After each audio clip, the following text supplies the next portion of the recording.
ఈ 2 hours 5 minutes run టైంతో నెట్ఫ్లిక్స్లో stream అవుతుంది. తెలుగులో ఉంది. తెలుగు డబ్బింగ్ సౌండ్స్ కూడా ఆ లిప్ మూమెంట్కి ఆ విజువల్స్ తగ్గట్టు బాగా రూపొందించారు. స్టోరీలోకి వెళ్ళే ముందు please like and subscribe to my channel.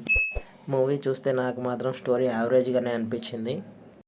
Movie మధ్యలో ఒక రేర్ బ్రీడ్ డాగ్ గురించి ఫ్లాష్ బ్యాక్ ఉంటుంది.